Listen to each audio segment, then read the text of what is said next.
তুফান সিনেমার শুটিং শেষে অভিভূত কলকাতার প্রযোজনা প্রতিষ্ঠান এসবিএফ দিতে যাচ্ছে তুফান টিমকে পরবর্তী কাজ, মানে আরও একটি সিনেমার মিটিং চলছে, নতুন একটি সিনেমা করার প্ল্যানিং হচ্ছে। বিস্তারিত জানতে একটি লাইক দিয়ে সম্পূর্ণ ভিডিওটি দেখতে থাকুন। সম্ভব হলে ভিডিওটি বেশি বেশি করে শেয়ার করে সকলের মাঝে ছড়িয়ে দিন। প্রথমবারের মতো আমরা মিমি চক্রবর্তী এবং শাকিব খানকে একসাথে দেখেছি গতকালকে একটি পিকচারে। আপনারা এখন স্ক্রিনে পিকচারটি দেখতে পাচ্ছেন।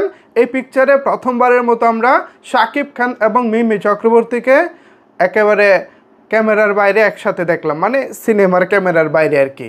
আমরা তো তুফানের শাকিব খান মিমি চক্রবর্তী থাকছেন এই খবর শুরু থেকে জানি, এবং পাশাপাশি তুফানের একটি পোস্টারও বেরিয়েছে শাকিব খান মিমি চক্রবর্তীকে কেন্দ্র করে।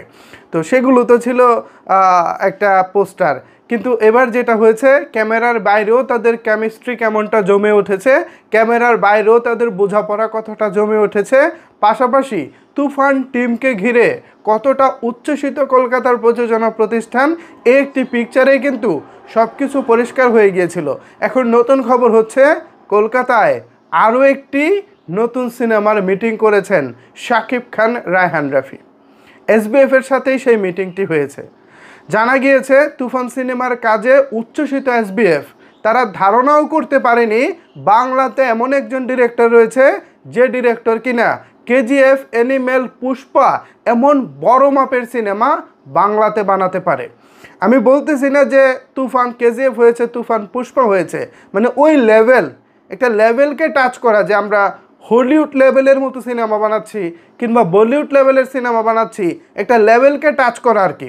সেই লেভেলটাকে রায়হান রাফি তুফানের মাধ্যমে টাচ করে ফেলেছেন। ঠিক সেই কারণেই উচ্ছ্বসিত এসবিএফ। গতকালকে রাতেই নতুন সিনেমার ব্যাপারে মিটিং হয়েছে, ফলপ্রসূ একটা আলাপও হয়েছে। শাকিব খানও খুশি এবং পুরো তুফান টিমই তো খুশি।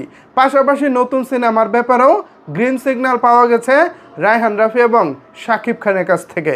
তো তুফান তো মানে অলরেডি ঝড় তোলার জন্য প্রস্তুতি নিচ্ছে।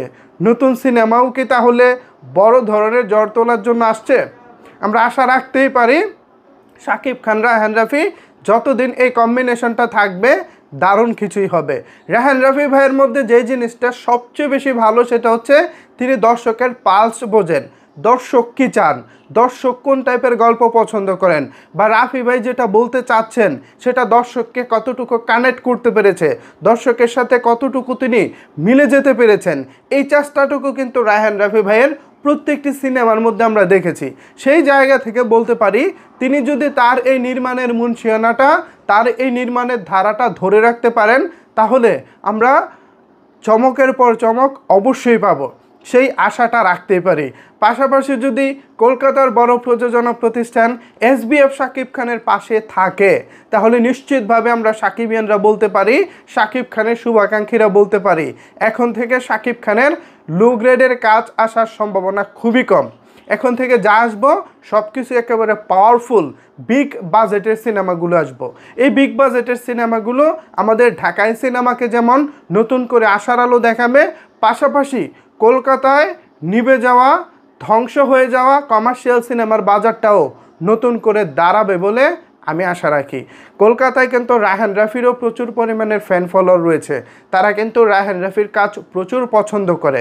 যদিও কলকাতার কমার্শিয়াল সিনেমার মার্কেটটা এখন নিম্নগামী, তুফানের মাধ্যমে কিংবা পরবর্তী যে প্রজেক্টগুলো নিয়ে আলোচনা হচ্ছে সেই প্রজেক্টগুলো দিয়ে যদি নতুন করে কলকাতায়ও কমার্শিয়াল সিনেমার বাজারটাকে দাঁড় করানো যায়, সেটা নিশ্চয়ই এসবিএফের জন্যও ভালো হবে।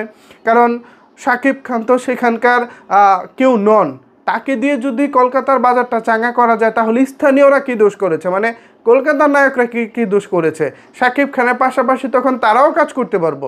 নতুন করে কলকাতার ইন্ডাস্ট্রিতে কমার্শিয়াল সিনেমার আরও একটা গণজোয়ার হবে, আরও একটা জাগরণ হবে।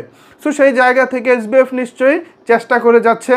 পাশাপাশি এসবিএফ বাংলাদেশকে কতটা গুরুত্ব দিচ্ছে দেখেন। এসবিএফকে নিয়ে কথা বলতেছি, সেই এসবিএফ কিন্তু ভারতের কোনো না এই মুহূর্তে। এই এসবিএফ হচ্ছে বাংলাদেশের অংশ। এসবিএফ বাংলাদেশে অফিস নিয়েছে, প্রযোজনা প্রতিষ্ঠান খুলেছে, বাংলাদেশ গভর্নমেন্টের কাছ থেকে পারমিশন নিয়ে লাইসেন্স নিয়েছে, সব কিছুই কিন্তু এখন ঢাকা থেকে পরিচালনা হচ্ছে। নামটা এসবিএফ কিন্তু পরিচালনা হচ্ছে ঢাকা থেকে। তারা কতটা সিরিয়াস হয়েছে এখন বাংলাদেশের মার্কেট নিয়ে। তারা জানে বাংলাদেশে কমার্শিয়াল সিনেমার মার্কেটটা কলকাতার থেকে 100 গুণ ভালো। কেন বলতেছি ভালো দেখেন, কলকাতার অঙ্কুশ হাজরা মানে অঙ্কুশ কিছুদিন আগে তার মির্জা সিনেমাটি মুক্তি দিয়েছে। বেশ ভালো একটি ট্রেলার আমরা দেখেছি, সিনেমাটা এখনও দেখিনি, গানগুলো আমরা ভালো দেখেছিলাম, সব কিছু মিলিয়ে মনে হয়েছে একটা ভালো চেষ্টা ছিল অঙ্কুশের, পাশাপাশি কোয়ালিটি একটা কন্টেন্ট ছিল। কিন্তু এই কোয়ালিটি কন্টেন্ট দিয়েও কলকাতা থেকে সার্বকুলে মানে অফিসিয়াল ঘোষণা অনুযায়ী 1,22,00,000 টাকা বক্স অফিস কালেকশন করেছে।